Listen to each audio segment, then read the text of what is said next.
कर रहा है आज ही कर। जय श्री कृष्ण महाराज जी। ओम नमो नारायण। जय श्री कृष्ण। बढ़िया फोटो आ रहा है स्वामी जी, चित्र भी सही है। ऐसे पहले माइक बंद था अभी तक। जी जी जी।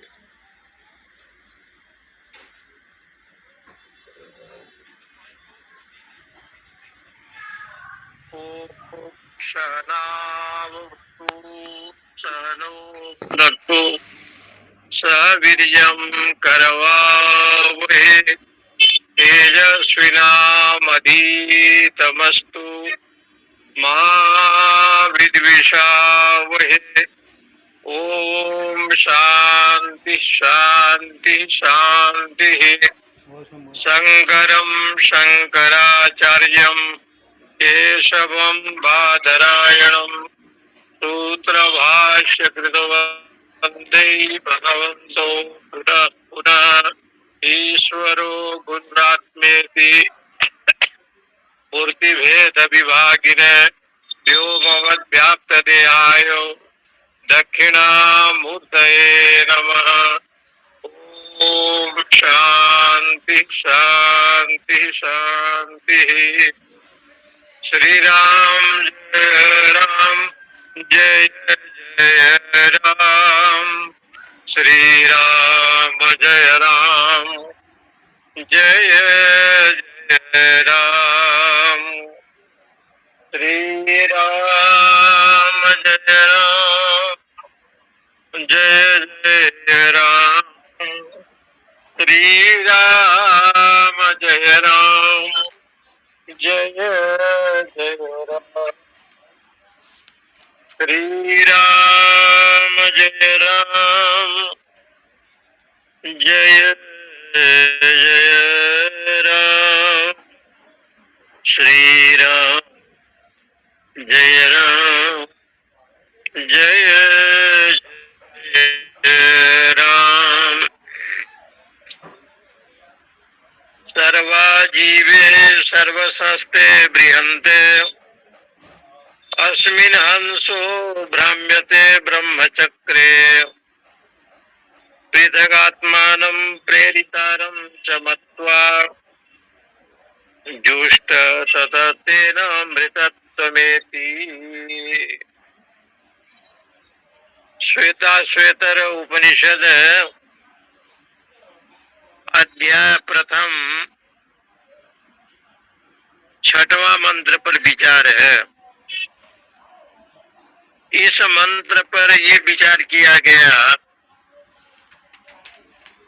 सर्वा जीवे सर्व संस्थे बृहन्ते अस्मिन् हंसो भ्राम्यते ब्रह्मचक्रे पृथक आत्मानं प्रेरितारं च मत्वा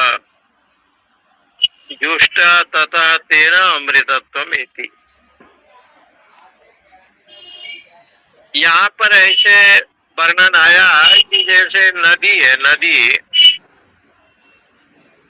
नदी चलते हैं तो सीधे होकर के नहीं जाते।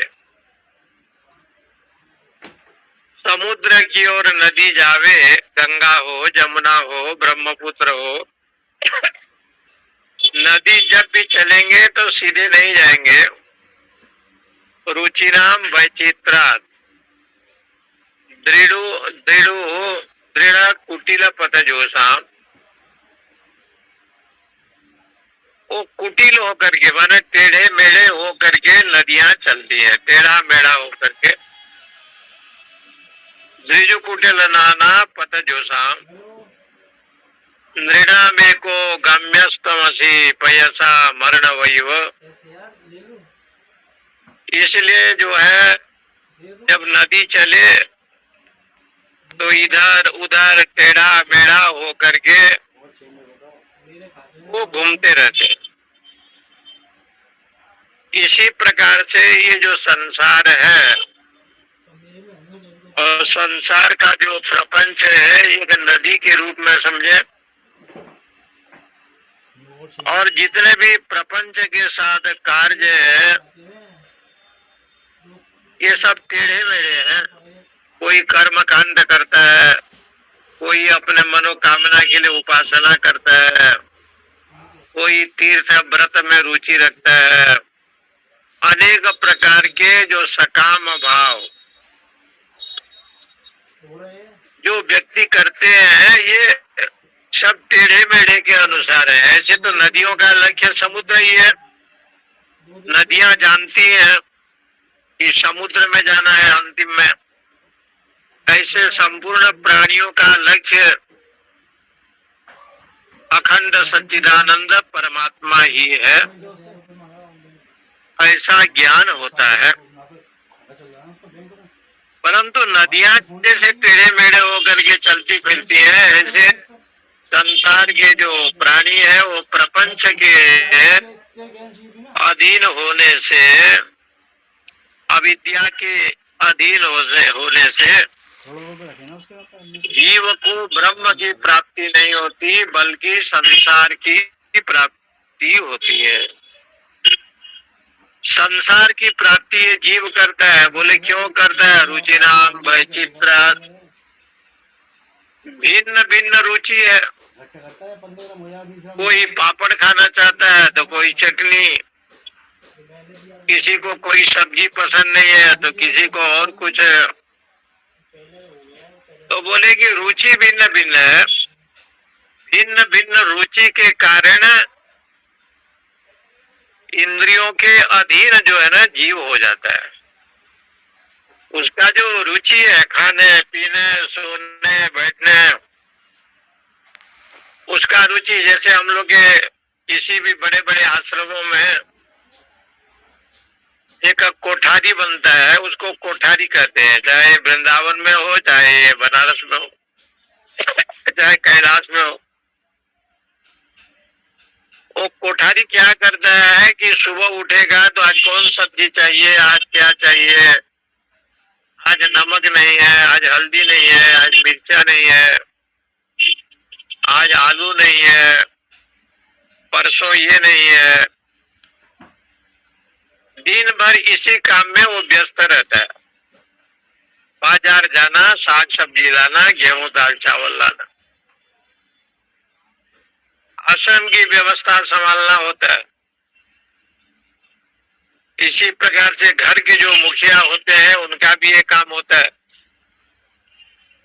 तो बोले ऐसे काम वो क्यों करता है? तो कहा रुचि नाम, रुचि नाम इंद्रियों के विषय को लेकर के, इंद्रियाणाम जो इंद्रियों के विषय है उस रुचि के अनुसार प्राणी जो है आसक्त में चला जाता है। इसलिए वो संसार को चाहता है, संसार को देखता है। तब कहा कि संसार की प्राप्ति उसको होती है तो इस साधन से, ये संसार से वो मोक्ष हो सकता है। केन वा संसरति केन वा मुच्यते इति संसार मोक्ष हेतु प्रदर्शनाय। इस साधन से संसार से पार हो सकता है। ऋषिकेश में एक बड़े अच्छे महात्मा रहते थे। उस समय ऋषिकेश हरिद्वार में इतना बड़ा शहर भी नहीं था। आप शिवानंद आश्रम लक्ष्मण झूला से स्वर्गाश्रम जाने के लिए एक झूला लगा रहता था, उसमें लोग पार होते थे। और इस पार से उस पार स्वर्गाश्रम गीता भवन की ओर लोग जाते थे। तो एक व्यक्ति जो है ना अपने योगासन के बल पर, अपने साधना के बल पर ये शिवानंद आश्रम से स्वर्गाश्रम जो है गंगा की नदी में वो तैर करके चला गया, इधर से उधर हो गया। उसने कहा कि मैं बड़ा जोगी हूं, मेरे में ये साधना है।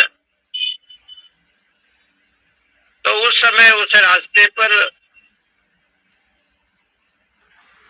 स्वामी राम तीर्थ जी महाराज, जो देहरादून में जिनका बड़ा आश्रम है, और राम तीर्थ जी बड़े वेदांती है। उनके भी ग्रंथ आप पढ़ेंगे तो बड़े अद्भुत शब्द में स्वामी राम तीर्थ जी,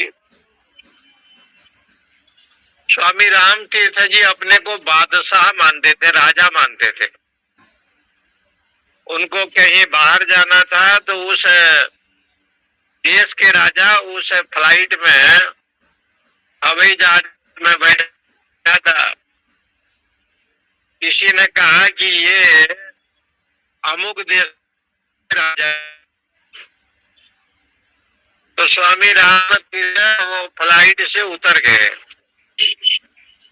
बोले एक जहाज में दो राजा नहीं जा सकते। वेदांत और इष्ट थे तो कहा कि एक जहाज में दो राजा। बोले वो तो राजा है लेकिन हम लोग महाराजा हैं। इसलिए महात्माओं को, संतों को, गुरुजनों को लोग कहते हैं महाराज। महाराज शब्द से इसलिए कहते हैं कि उन्होंने भली भांति इंद्रियों को, मन को एकाग्र कर रखा है, जितेंद्रिय होकर के जीवन यापन करते हैं, इसलिए उनको महाराज कहते हैं। इसलिए अन्य लोगों को राजा कहते हैं। जैसे शंकराचार्य ने ग्रंथ लिखा है तो उसको भाष्य कहते हैं, लेकिन पतंजलि ऋषि ने व्याकरण में लिखा तो उसको महाभाष्य कहते हैं। भाष्य कहने से जगत गुरु शंकराचार्य को ग्रहण किया जाता है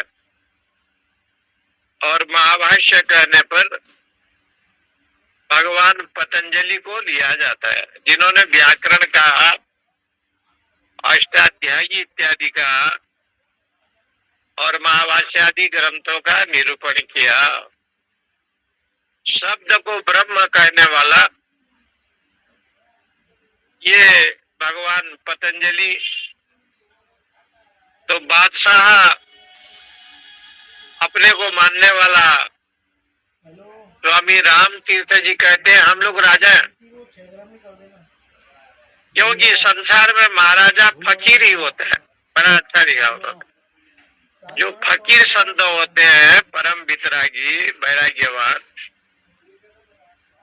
जिनको कुछ भी नहीं चाहिए, ऐसे जो फकीर होते हैं वो संसार में जो है ना, उसी को ही राजा कहते हैं।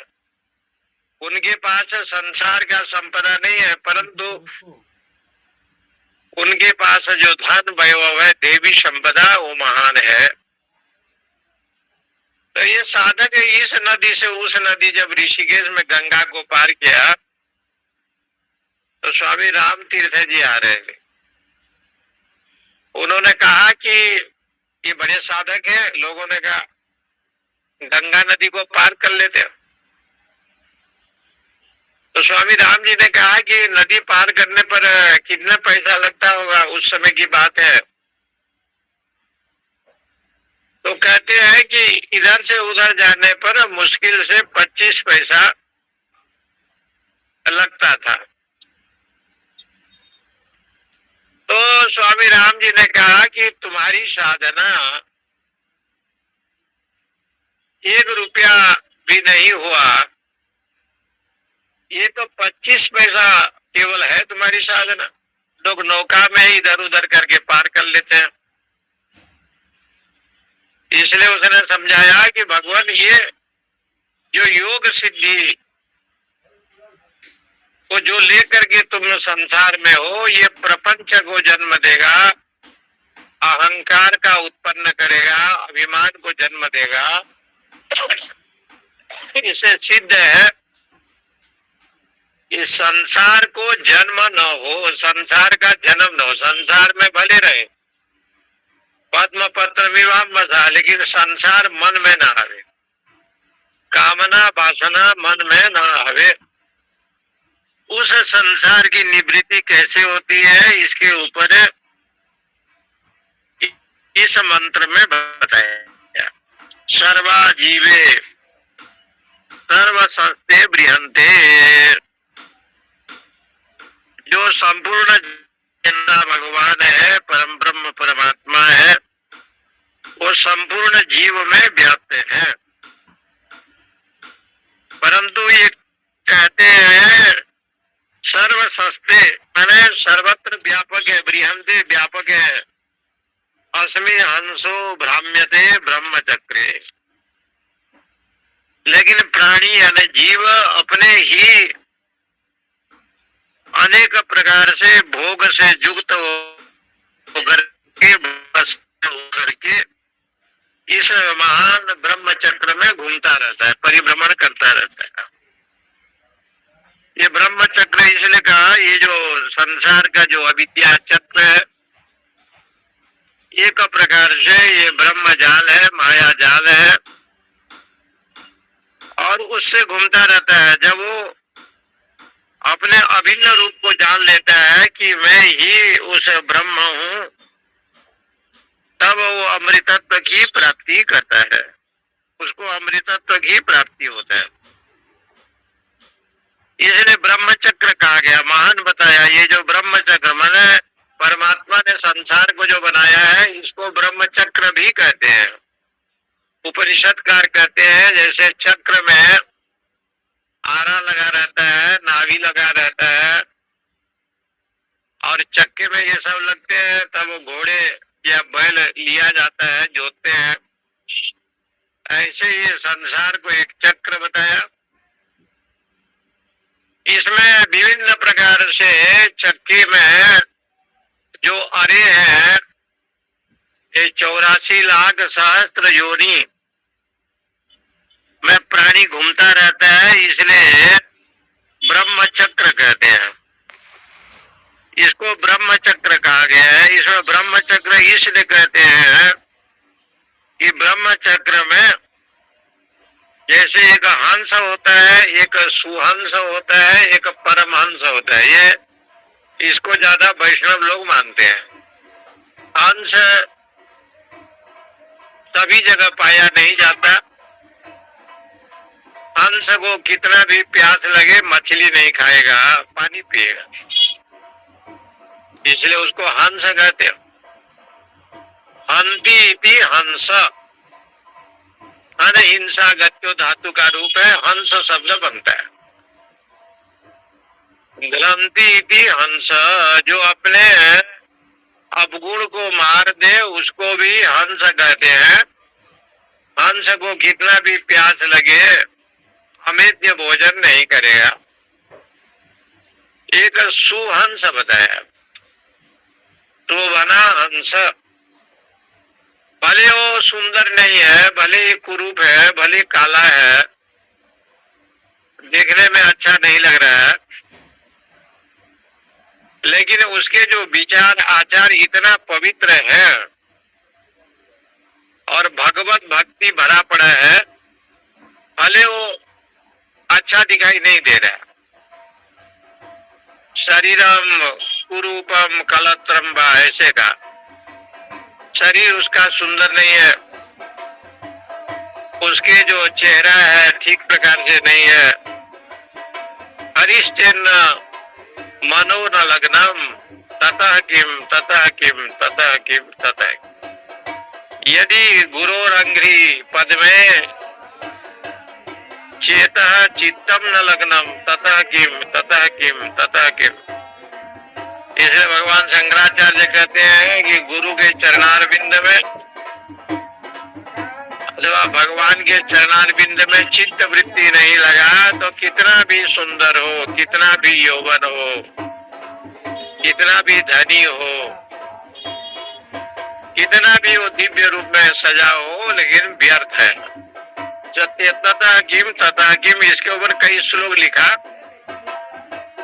कि गुरु के चरणारविंद में उसका मन नहीं लगता, हरि के चरणारविंद में उसका मन नहीं। इसलिए उसको कहते हैं जो सदाचार परायण है और भगवत परायण है, उनको कहते हैं सुहंस। एक हंस होता है जो दूध और जल को देख करके दूध को ग्रहण करता है, जल को छोड़ता है। इसका नाम बताया है रामचरितमानस में सुहंस। जड़ चेतन गुण दोषमय विश्व किन्न करतार संत हंस गुण गाही पय परिहरि बारी विकार। सारे बारी को जल को छोड़ देता है, केवल दुग्ध को ग्रहण करता है।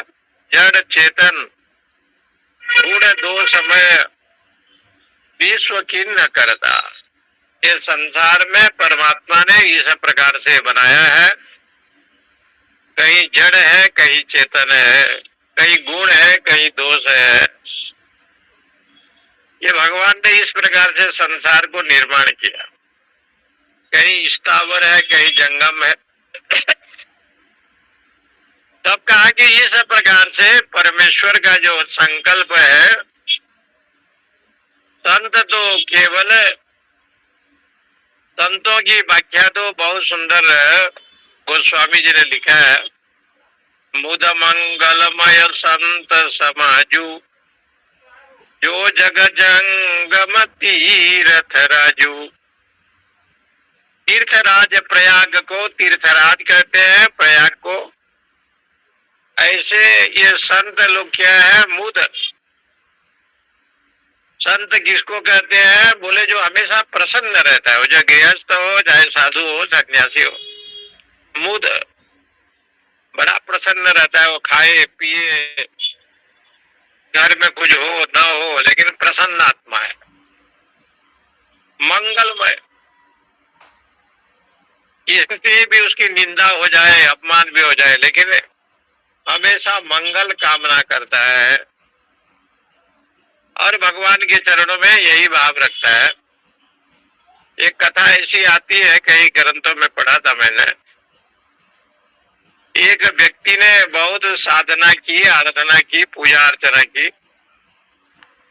उसके भक्ति से भगवान विष्णु प्रसन्न हो गए।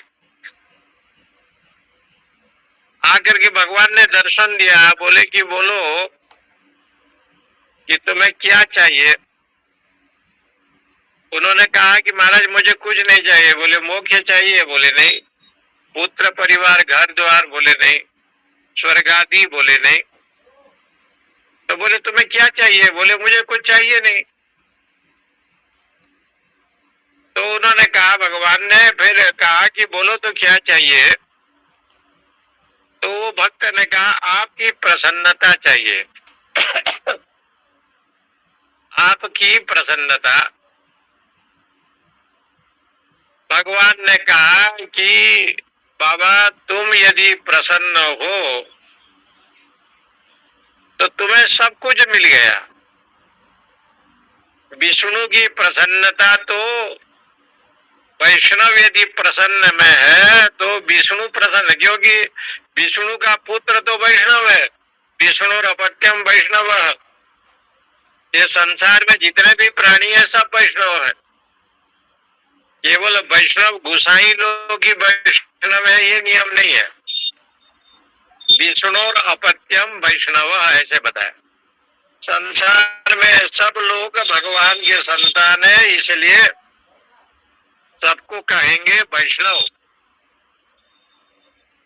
और विष्णु के पुत्र यदि प्रसन्न है तो विष्णु तो हमेशा प्रसन्न रहता है। वो तो कभी जो है न प्रसन्न रहता है न अप्रसन्न रहता है, वो तो एक रस में रहने वाला। भगवान ने इस प्रकार से उसको कहा।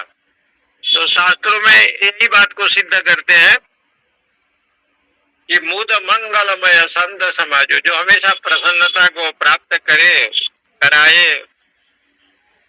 ऐसे जो संत है, संत समाज, जो जगह तीर्थ राज, चलते फिरते प्रयागराज है ये लोग। जो जग जंगम तीर्थ राजू, वो कही सकई प्रयाग प्रभाव, कलुष पुंज कुंजर मृगराव। क्योंकि ये चलते फिरते तीर्थराज प्रयाग है, इसलिए सुहंस बताया। एक बताया परमहंस। परमहंस उसको कहते हैं जो निंदा और प्रशंसा से रहित है। आप निंदा करते हैं अथवा प्रशंसा करते हैं, मान करते हैं अपमान करते हैं, आलोचना करते हैं या सद्गुण को देखते हैं। परमहंस उसको कहते हैं, परमहंस वृत्ति वालों को, जिनके जीवन में एकमात्र रहता है कौपी नवंत खलु भाग्यवंत। इसलिए जो केवल कौपी ही धारण करते हैं ऐसे भाग्यवान लोग वेदांत वाक्य सुसदारवंतम भिक्षान्न मात्रे न चतुष्टिवंत अशोकवंत करुणे कवंत कौपीनवंत खलु भाग्यवंत। भगवान शंकराचार्य ने विरक्त महापुरुषों के लिए ये लक्षण लिखा है। इसलिए ऐसे जो परमांश वृत्ति जिनका कुटिया भी नहीं रहता, ऐसे बताया। परम वितरागी सुखदेव, परम वितरागी सनत कुमार, सनत सुजाती, नारद इत्यादि, इनको परमहंस कहा गया। परमहंस का मतलब होता है जो जीव को प्राप्त नहीं हुआ।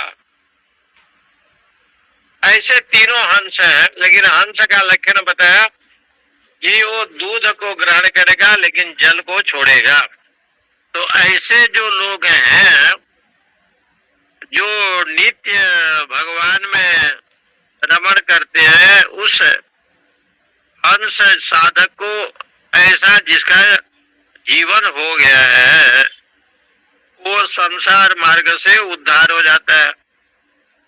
और जो संसारिक प्राणी में रहते हैं वो आवागमन को प्राप्त करते हैं।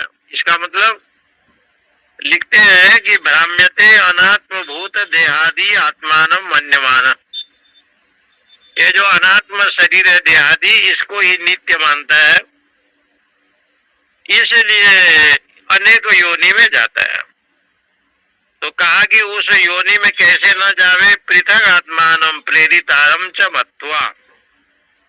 क्योंकि जीव और ब्रह्म दोनों को भिन्न भिन्न रूप में देखता है। ये है ना, और ब्रह्म ये दोनों को भिन्न भिन्न रूप में देखता है।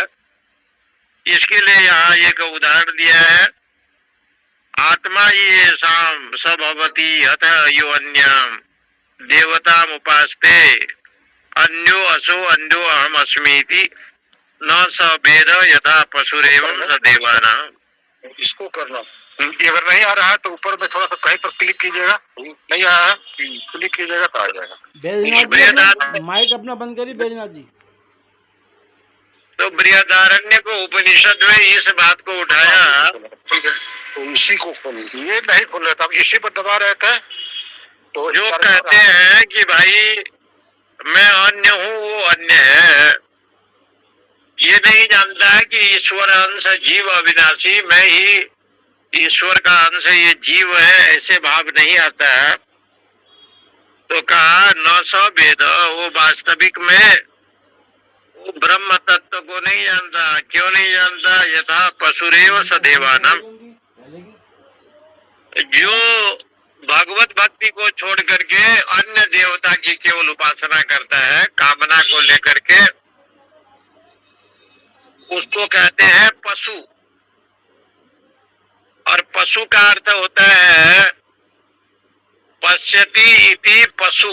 पशु का लक्षण बताया, जो विवेक को अग्रसर करके नहीं चलता उसका नाम है पशु। जो मन के अनुसार चलता है उसको पशु कहते हैं, और जो बुद्धि के अनुसार काम करता है उसको जो है मनुष्य कहते हैं, प्राणी कहते हैं। ये मनुष्य कहा जाता है। देवानाम पशु, ये प्राणी भगवान को छोड़ करके, ब्रह्म को छोड़ करके जो सकाम भाव से केवल उपासना करते हैं, उसी को शास्त्रों में ये वर्णन किया। वो देवता का पशु है, क्योंकि देवता का उपासना तो करता है लेकिन मोक्ष प्राप्ति के लिए नहीं, निष्काम भाव से नहीं, केवल सकाम भाव को प्राप्त करने के लिए इसलिए उसको कहा गया है ऐसी जो उपासना करता है वो अज्ञानी है और वो पशु के समान है। इसलिए देवता का पशु बताया उपनिषद में, बृहदारण्य उपनिषद में कहा यो देवानाम पशु, देवता उसके मनोकामना पूर्ण करने के लिए वो देवता की उपासना करता है विभिन्न प्रकार से। इसलिए कहा जाता है देवता मोक्ष प्रदान नहीं कर पाते, क्योंकि देवता जब पुण्य के भागी है तो मोक्ष देंगे कहां से। इंद्र चंद्र वरुण ये जितने भी हैं देवता, ये मोक्ष देने में असंभव है। वो आपको वरदान दे सकते हैं, मनोवांछित फल दे सकते हैं, ऐसे शास्त्र में कहा। एक ने साधक ने उपासना किया देवता का, सूर्य भगवान ने दर्शन दिया तो सूर्य से कहा मैं जो सोचूंगा मेरे पड़ोसी में दो उसको दोबारा मिल जाए, दो हो जाए। तो उसने कहा कि मेरे घर में एक नदी हो जाए तो पड़ोसी के घर में दो नदी बन गया, मेरे घर में कमरा हो जाए तो पड़ोसी घर में दो कमरा हो गया, मेरे घर में धन हो जाए तो पड़ोसी के पास बहुत धन हो गया। बड़े क्रोध से सूर्य भगवान के पास गया, बोले महाराज मेरा जो एक आंख है ना, वो आंख जो है ना खत्म हो जाए, खराब हो जाए। तो पड़ोसी का दोनों आंख चला गया। फिर सूर्य के पास गया तो सूर्य ने कहा कि तुम अज्ञानी हो, पशु हो, तुम्हारी जो वरदान है वो राग द्वेष से युक्त है। यहाँ पशु शब्द का अर्थ ये होता है कि कोई भी आप साधना करें आत्मज्ञान से रहित यदि होगा तो उसको पशु वृत्ति कहा गया है। पशु जैसे घास खाते हैं, पशु के गले में घंटी लगी रहती है, पशु के पैर में एक रस्सी लगा रहता है, रस्सी जितना लंबा चौड़ा होता है वो पशु लोग उतना घूमते हैं, चारों तरफ घूमते हैं, उसके आगे नहीं जा सकते। यही पशु वृत्ति है। तो कहा कि जीव भी पशु है, क्योंकि हमेशा कामना से युक्त है। तो बोले कि पशु के पैर में तो एक रस्सी है तो घूमता रहता है। तो कहा कि जीव में तो एक रस्सी है, ये रस्सी क्या है? आशा तृष्णा। ये जो आशा तृष्णा नाम की रस्सी है वो जहां तक चला गया, कभी दिल्ली चला गया, कभी बम्बई चला गया, कभी अमेरिका चला गया, कभी लंदन चला गया, कभी और कहा चला गया। रस्सी जितना लंबा होगा ना वो घूमता रहता है, रस्सी निकलता नहीं है, उस रस्सी से बंधा हुआ है। बंधनानि खिलसन्ति बहुनि प्रेम रज्जु बंधनम घृतमन्यत। संसार में बहुत बंधन है, लेकिन पशु को बांधना है तो रस्सी के द्वारा बांधते हैं। एक बंधन तो प्रेम को भी बंधन बताया, प्रेम बंधनानि, प्रेम ही बंधन है। और एक बंधन जहां भगवती यशोदा जी ने कृष्ण को बांधा, ऐसा जो भक्ति रूपी बंधन,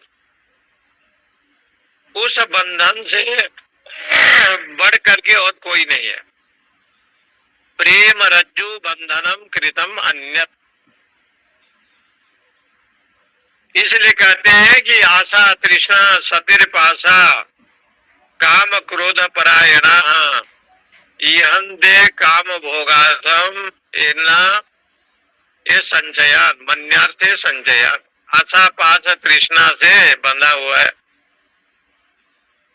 ये पशु शब्द कितना सुंदर लगा भगवान शंकराचार्य को। ये ब्रह्म सूत्र में एक सूत्र बना दिया, पशुआदिविश्च अविशेषात। चतुसूत्री जो ब्रह्म सूत्र है उसमें एक सूत्र है, पशुआदिविश्च अविशेषात। पशु और मनुष्य में एक जैसे है। पशु के शरीर में एक घंटी है, बजता रहता है। ऐसे मनुष्य के शरीर में एक घंटी है, वो है निंदा। पशु के पैर में रस्सी है, जहां तक रस्सी जाता है वो घास खाता है, घूमता रहता है। ऐसे मनुष्य के पास एक रस्सी है, आशा तृष्णा, उसमें वो बंधा हुआ है। वो रस्सी जहां तक जाएगा उतना तक घूमेगा और पुनः आ जाता है। इसलिए मनुष्य को भी पशु शब्द से कहा। पयदा पशुरेव, इसका पशु है देवाना, देवता का पशु है। क्यों? देवता की उपासना तो करता है लेकिन सकाम भाव से करता है, बिना कामना से देवता को भी सम्मान नहीं करता। पश्यति आत्मान्यम तु यावद वै पश्यात्मनो तावत संभ्राम्यते जंतुर मोहितो निज कर्मणा। विष्णु धर्म एक ग्रंथ है, उस ग्रंथ में विष्णु धर्म पुराण है, विष्णु धर्मोत्तर पुराण, उसकी उदाहरण देते हैं। पश्यति आत्मानम अन्यम तु, अपने आप को परमात्मा से भिन्न देखता है। इसलिए यावत में परमात्मा की पूजा करते हैं। जैसे लोग पशु वध करते हैं, जैसे लोग जीव हिंसा करते हैं, कामना को लेकर के, इच्छा को लेकर के वो करते हैं। आप यहाँ गुवाहाटी कामाख्या चले जाएंगे तो रास्ते में कामरूप जगह आता है। कामरूप एक जिला का नाम है, कामरूप। उस जिला में अभी भी उस शहर में जो तंत्र विद्या करते हैं, ज्यादा करके माता लोग वहां मिलेंगे आपको। ज्यादा करके देवियां लोग बहुत करते हैं। तो कुछ ऐसे होते हैं जो अपने मनोकामना के लिए अपने जीव को जो है ना बलि चढ़ा देते हैं, जीवा को काट देते हैं। एक तो हमको दिखाने के लिए कोई जगह पर ले गया, कहा कि महाराज देखो ये देवी जो है इनके घर में पुत्र संतान नहीं है, तो एक देवी की आराधना कर रहा है, दीपक जला करके नाक में रखा है। रात के 12 बजे, रात के 12 बजे नाक में दीपक जला करके क्या क्या वो पढ़ते हैं और पूजा कर। तंत्र विद्या, ये तंत्र विद्या का विषय बताया है। कहीं आप जगह जाएंगे तो लोग अपने शरीर को, जिसको उधर के भाषा में कूड़ा कहते हैं, माने रस्सी से बंधा हुआ जो लोग पीटते हैं, पिटाई करते हैं, वो अपने शरीर में पीटते हैं, मारते हैं, शरीर में छाल आ जाता है। बड़ा अद्भुत है ये अनात्म चिंतन। आत्म विद्या का ज्ञान नहीं है, वो तमो विद्या है, तांत्रिक विद्या है, तमोगुणी विद्या है। ऐसे विद्या पश्यति आत्मानम अन्यम तु तावत संभाव्यते जंतुर मोहितो निज कर्मणा। अपने कर्म से ही वो परमात्मा का दर्शन नहीं करता, अभेद रूप में साक्षात्कार नहीं कर सकता। इसलिए ऐसे जो लोग हैं वो ब्रह्म की प्राप्ति नहीं कर सकते, वो अनात्म चिंतन करते हैं। भगवान ने सीधे सीधे गीता में कहा कि उद्धरेत आत्मानम नात्मानम अवसादयेत, अपने आत्मा की स्वयं उद्धार करे।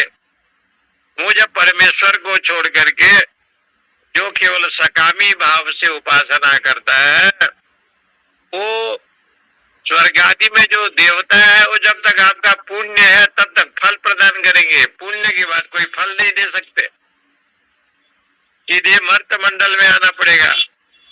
इसलिए वहां पर निंदा की गई है कि पशुवत उपासना मत करो। जो भी उपासना करो आत्मज्ञान से युक्त होकर के, तत्व ज्ञान से युक्त होकर के उसकी उपासना करना चाहिए। उद्गीतम एतत् परमं तु ब्रह्म तस्मिन् त्रयं सुप्रतिष्ठाख्यरं च अत्रांतरं ब्रह्मविदो विदित्वा लीना ब्रह्मणि तत्परा योनिमुक्तः। उद्गीतम एतत् परमं तु ब्रह्म, इस उद्गीत रूप में ब्रह्म की उपासना करे। उद्गीतम एतत् परमं तु ब्रह्म तस्मिन् त्रयं सुप्रतिष्ठा अक्षरम एवं, उसमें 3 प्रकार के विषय प्रतिष्ठित हैं और ये तीनों स्थित हैं। अत्रांतरम ब्रह्मविदो विदित्वा, इस प्रकार से ब्रह्मवेत्ता जानता है। लीना ब्रह्मणि तत्परा योनिमुक्ता, ब्रह्मवेत्ता लोग ब्रह्म में लीन होकर के समाधि निष्ठ के द्वारा जन्म मरण से मुक्त हो जाते हैं।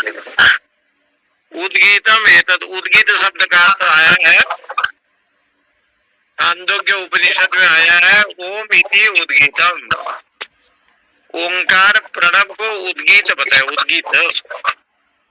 उद्गीत की उपासना करना चाहिए, ओम का उच्चारण करना चाहिए। एतत् परमं तु ब्रह्म, ये जो ब्रह्म है सर्वोत्कृष्ट है। वो क्या है? तस्मिन् त्रय, उपाधि को लेकर के तीनों विषय है। भोक्ता भी है, भोग्य भी है और नियंता भी है। भोक्ता, भोग्य और नियंता, ये तीनों स्थित है, इसलिए उसको प्रतिष्ठित है। वही भोक्ता है। गिरिराज गोवर्धन बन करके सारा भोजन वही कर लेता है तो भोक्ता है। वही भोग्य है। भोक्तुम यज्ञम भोग्यम, जितने भी बढ़िया पदार्थ होते हैं सारा जो है भगवान ग्रहण करते हैं, भोग्य है। टेकचंद जी माइक बंद करिए। टेकचंद जी, टेकचंद जी से निवेदन, अपना माइक बंद कर। टेकचंद जी, वो नियंता है। नियंता का मतलब जगत का जो है पालनहार है, जगत का पोषणहार है। टेकचंद जी, आपका माइक खुला हुआ। टेकचंद जी, माइक बंद करो आपका। इसलिए यहाँ पर तीनों रूप दिया। उद्गीतम, उद्गीतम का अर्थ उद्गीतम गीतम, जो वेदांत में कहा गया है मोक्ष का विषय। ऐसा जो ब्रह्मवादी लोग विचार करते हैं, ब्रह्मवेत्ता लोग, उसको उद्गीत रूप से कहा गया है। क्योंकि ब्रह्मवेत्ता लोग जब विचार करते हैं तो इसमें इस प्रकार से समझे कि जीवन मुक्ति विषय में ज्ञान का भूमिका बहुत महत्वपूर्ण है। ज्ञान की भूमिका में शुभेच्छा पहला है, तनुमानसा दूसरा है, विचारणा तीसरा है। शुभेच्छा का मतलब होता है शुभ संकल्प। जज्जाग्रतो दूर मुदेति देवं तदु सुप्तस्य तथैवेति दूरंगमं ज्योतिघं ज्योतिरेकं तन्मे मना शिव संकल्पमस्तु। ये वेद मंत्र कहता है कि जब से मैं जगा और जब से सोया तब तक मेरे मन में अशुभ कामना न आवे। जागृत अवस्था में भी ना आवे, निद्रा अवस्था में भी, यानी स्वप्न अवस्था में भी ना आवे। और जो इतना बड़ा विद्वान होगा, जीवन मुक्त होगा, उसको सुसुप्ति कहाँ से होगा? सुसुप्ति तो अज्ञान अवस्था है, सबको सुसुप्ति नहीं होते। इसलिए उन्होंने कहा कि ऐसे अवस्था जब मैं चले जाऊं तो आपका तन्मय मना शिव संकल्पमस्तु, मेरा मन हमेशा शिव संकल्प वाला हो। सुबह उठे प्रातः काल, इसलिए शंकराचार्य भगवान ने प्रातः भजामि ऐसे कह करके श्लोक लिखा, 2-3 श्लोक। और प्रातः स्मरामि हृदयारविंदे, मैं सुबह उठता हूँ तो भगवान का ध्यान करता हूँ और अपने हाथ को देखता हूं। कराग्रे बसते लक्ष्मी, ऐसे कहा गया। कर मध्य तो सरस्वती, इसलिए हाथ के अग्रभाग को देखकर देखता हूं, लक्ष्मी जी विराजमान है इसमें। तो इसलिए प्रातः स्मरामि हृदय संस्फुरद आत्म तत्व सच्चिद हंस गति तुर्यम प्रातर भजामि तमसा परमर्क वर्णम तद ब्रह्मा निष्कलमहम न च भूत संग। यह अद्भुत बात लिखी कि मैं सुबह उठ करके स्मरण करता हूँ, प्रातः स्मरामि। एक महात्मा एक जगह पर संत सम्मेलन हुआ था, इसी श्लोक के ऊपर बहुत अच्छा विचार चला, प्रातः स्मरामि। तो वो बोले कि सुबह उठ करके भगवान का ध्यान करने के लिए क्यों कहते हैं? बोले सुबह की बेला यदि ठीक से चल जाए तो आपके दिन भर का जो विषय है ना वो ठीक से चलेगा। सुबह का समय यदि बिगड़ गया तो दिन भर भी बिगड़ जाएगा। इसलिए शंकराचार्य को लगा होगा प्रातः स्मरामि, सुबह उठ करके भगवत स्मरण करे, स्नान संध्या पूजा पाठ के अनंतर भगवान का ध्यान करे या पहले ओम का उच्चारण करे, गुरु मंत्र का जप करे। इसलिए प्रातः स्मरण, सुबह ब्रह्म का चिंतन करना चाहिए। तो जो श्रवण ज्ञान जो यहाँ बताया गया है इस मंत्र पर, ऐसे जो उद्गीत, उत माने ऋषि लोग जो ऊपर उठे हैं, गीत माने गाना, मोक्ष के विषय में जो बताया गया है उसको उद्गीत कहते हैं। ओम इत्यादि का उच्चारण करते हुए वो क्या करते हैं? उद्गीतम उद्धृत्यम गीतम, उपनिषद मंत्र जो बताया है, उपदिष्टम कार्य कारण लक्षणात् प्रपंचाद वेदांति।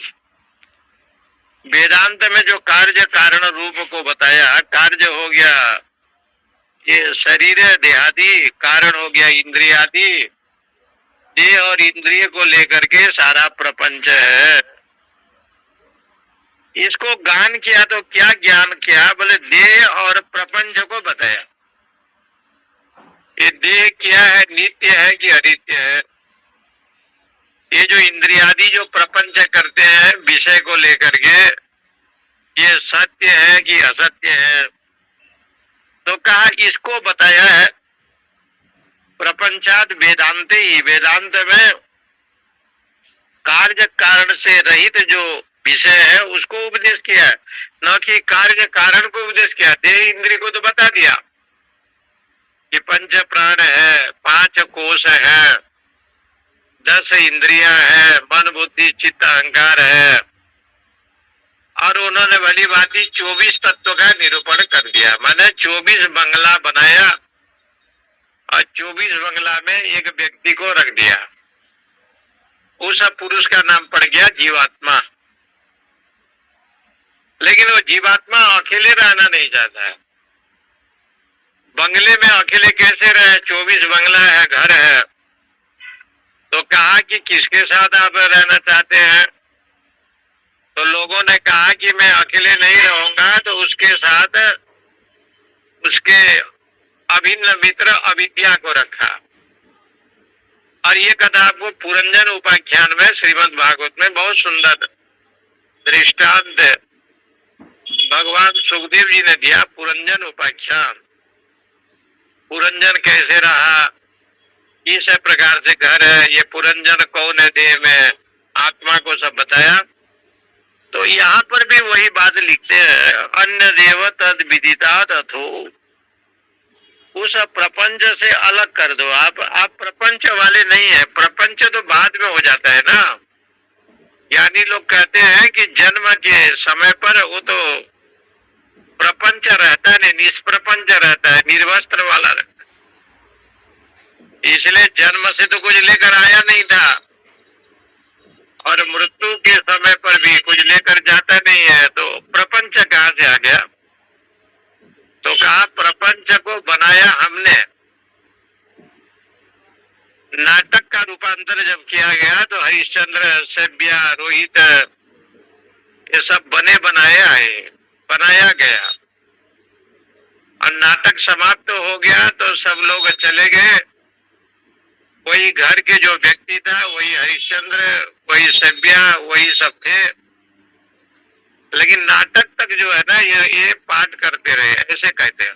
तो शास्त्र भी यही कहता है, ये जीवन एक नाटक के बराबर है और आपके रंगमंच बहुत सुंदर है। इस रंगमंचन में आप नाटक करते हैं, बड़े अच्छा दिव्य ये नाटक है। और इस नाटक में कभी कालिय लीला, कभी रावण का वध, कंस का वध, न जाने कितने, लेकिन नाटक जो है ना, थोड़ा पाठ जो अभिनय होता है वो सुंदर होना चाहिए। इसलिए जीवन भी एक नाटक की तरह है। इसको कहते हैं नौटंकी। यूपी वाले आगरा की तरफ लोग कहते हैं इसको नौटंकी कहते हैं। ये नौटंकी कर रहा है, जैसे है वैसे नहीं है, इसलिए नौटंकी है। तो कहा कि ये नौटंकी कौन करता है, तो कहा माया ठगिनी हम जाए, माया बड़ा नौटंकी है। इसलिए इस बात को लिखते हैं, स एस नेति नेति, उस ब्रह्म को न इति ऐसे कहा, न सद न च असद शिव एव केवलम, वह सद भी नहीं असद भी नहीं है। यह तो बाजो निवर्तन्ते अप्राप्य मनसाश आनंद ब्राह्मणो विद्वान न विवेदि कुतश्चन। जहाँ वाणी भी लौट आती है, ऐसा जो ब्रह्म है, अप्राणो अमना शुभ्रो अक्षरात् परतः पर एकमेवा द्वितीयम नेह नानास्ति किंचन। ये संसार में उसे छोड़ करके और कोई नहीं है। इसलिए प्रपंच से रहित कौन हो गया, ये ब्रह्म तत्व, उसमें कोई प्रपंच है नहीं। तो प्रपंच नहीं है, तब भी उद्गीत रूप से ब्रह्म को क्यों कहा, बोले ये उद्गीत माने उद्गान। जो ओम की उपासना करता है, प्रणव का उच्चारण करता है, उसको भी उद्गीत कहते हैं। आपको यज्ञ करना है, भागवत की कथा करना है, तो गेहूं, तिल, ये सबको लोग पानी में देते हैं, गमला में बना करके, और उसको उगाते हैं, उसको भी उद्गीत कहते हैं। वो हरा भरा हो जाता है। तो कहते हैं तम यथा यथ उपासते, जो जैसे कामना करता है उसी प्रकार से उसकी उपासना हो जाती है। कामना ही यहाँ मूल है। कामो वै मूलम, संकल्पो वै मूलम, संकल्प ही यहाँ मूल है। इसलिए वहां पर उस ब्रह्म में भोक्ता, भोग्य, प्रेरिता, ये जो कहा गया है वही सब है। भोक्ता भी ब्रह्म को समझो, भोग्य भी वही समझे, नियंता भी वही समझे। इसलिए भोग्य भोक्तृ नियंत्री लक्षणम, उस ब्रह्म को भोक्ता, भोग्य और भोग, ये तीनों विषय क्यों बताया, जगत को लेकर के, प्रपंच को लेकर के। और हिरण्यगर्भ द्वारा, ब्रह्मा के द्वारा जो बनाया हुआ नाम रूप, और उसमें भी 3 विषय लिखा है, शंकराचार्य ने लिखा है, नाम रूप कर्म, 3 विषय ये है, नाम रूप और कर्म। नाम है, रूप है, कर्म है। 3 विषय और है, विश्व, तेजस, प्राज्ञ, स्वप्न सुषुप्ति, रूप स्वरूपम, जागृत स्वप्न सुषुप्ति, ये भी 3 है। तो बोले ये 3 ब्रह्म में है क्या, बोले नहीं। जैसे रज्जु में सांप प्रतिष्ठित है, लेकिन रज्जु में सांप नहीं होता, इसी प्रकार से ब्रह्म में उसको जो है, ब्रह्म में लोग संबंध बनाते हैं। ब्रह्म तो असंग है, इसलिए प्रपंच रूपम प्रतिष्ठितम। ये 3 बताया, भोक्ता, भोग्य और प्रेरिता, विश्व, तेजस, प्राज्ञ, जागृत, स्वप्न, सुषुप्ति, ये सब संसार के प्रपंच को लेकर के ये बात यहाँ पर बताई है। क्योंकि ब्रह्म जो है माया से रहित है, और और माया से रहित होने के कारण से तस्मात् सर्वात्मकत्वे अपि ब्रह्मण प्रपंचस्य, इसलिए ब्रह्म में प्रपंच नहीं है, निष्प्रपंच है। यदर्थम इदम अद्वैतम भारूपम सर्व कारणम आनंदम अमृतम नित्यम सर्वभूतेषु अवस्थितम, इसलिए कहते हैं ब्रह्मात्म भाव से स्थित जब होता है एकाग्र चित्त वाला जो साधक है वो समाधि रूप में जाता है और उस अद्वितीय तत्व का साक्षात्कार करता है। आनंदम अमृतम नित्यम सर्वभूतेषु अवस्थितम, इस प्रकार से इंद्रियाणि वशीकृत्य यमादिगुण संयुत आत्मध्येय मन कुर्यात् आत्मानं परमात्मनि, इसलिए समाधि से भाव में रह करके इंद्रियों को बस में कर,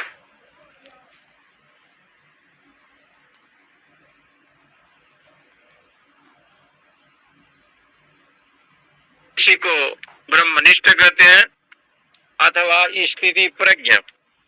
जो स्थिति प्रज्ञ का लक्षण बताया यही बताया है। ओम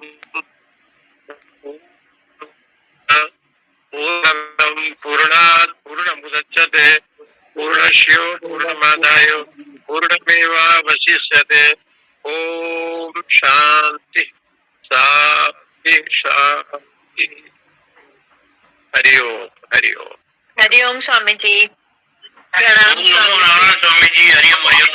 नमो नारायण स्वामी जी। हरि ओम स्वामी जी। नमो नारायण स्वामी जी। नमो नारायण। जय श्री कृष्ण महाराज जी। जय श्री कृष्ण। हरि ओम हरि ओम हरि ओम हरि ओम।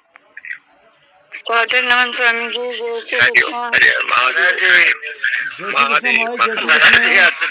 निवेदन है प्रेम प्रेम प्रेम जो होगा उसमें तो राग हो ही नहीं सकता है। अगर राग प्रेम होगा तो राग रूप होगा, प्रेम होगा ही नहीं, क्योंकि परमात्मा प्रेम तो भक्ति का स्वरूप है। प्रेमा भक्ति अमृत स्वरूप प्रेम भक्ति और बस प्रेम होगा जिसमें तो वो तो विशुद्धि होगा ना महाराज जी। प्रेम जहाँ होगा तो वहाँ अवगुण नहीं देखा जाएगा ना। कहीं भी जहाँ प्रेम बनता है, चाहे देह में बने चाहे और कहीं बने, तो वहाँ अवगुण नहीं दिखाई पड़ेगा ना। प्रेम एक ऐसी चीज है जहाँ अवगुण दिखाई पड़ेगा वहाँ तो प्रेम बनेगा नहीं। हाँ नहीं बनेगा, नहीं बनेगा। इसलिए देहासक्त को भी प्रेम बताया, विषयाशक्ति को भी प्रेम बताया, लेकिन ये प्रेम क्या है? ये शुद्ध सात्विक प्रेम नहीं है, ये निश्चल भक्ति नहीं है। वास्तविक संसार में जो प्रेम होगा तो वो तो राग ही है, क्योंकि उसमें मांग है। प्रेम में कोई मांग तो होती नहीं है, वो बंधन का कारण हो जाएगा ना। आसक्ति जो होगा संसार में वो बंधन का कारण बन जाता है। अब भले और तुलसीदास जी कुछ कहा नहीं होगा, लेकिन पत्नी के वियोग में ससुराल में हो गया। अब पत्नी ने सीधा ज्ञान की भाषा जब बताया और उस समय राम बोला जब आए, तो कुछ तो मन में विचार आया होगा कि मैं क्यों आया यहाँ। वो गए तो उनके धर्म पत्नी के उपदेश सुन करके भगवान की कृपा हो गई, उपदेश दिया और ये तुलसी बन गए। हाँ जी। लेकिन देह में जो आसक्ति भाव होता है ना, देहासक्त जो भाव है, तो इसलिए महात्मा लोग कहते हैं ना कि तुलसीदास जी ने जब वो ससुराल में गए तो उसके पत्नी ऐसे झाड़ू लगाया कि ये भाग खड़ा हुआ। आजकल के लोग जो है पत्नी कितना बोलती है, लेकिन कोई तुलसीदास बनता क्यों नहीं है? बहुत लोग कुछ ना कुछ बोलते हैं उनके घर वाले, लेकिन किसी को विवेक वैराग्य क्यों नहीं होता? इसका मतलब जो विषयों में जो आसक्ति भाव आया वो शुद्ध सात्विक प्रेम नहीं है ना। यहाँ तो वो प्रेम की बात है जो भगवत भक्ति का जन्म हो, मोक्ष की प्राप्ति हो। ये इसको प्रेम का निरतिश रूपत्वात् ऐसे आया, सा निरतिश रूपत्वात् सुखे सुखित्वम प्रेमत्वम, ऐसे भक्ति सूत्र में आया था। उसके सुख में सुखी हो, ऐसे सब बताया। वो प्रेम की बात है। बहुत सुंदर। जय श्री कृष्ण महाराज, जय श्री कृष्ण। हरिओम महाराज, हरिओम स्वामी जी। हरिओम स्वामी जी।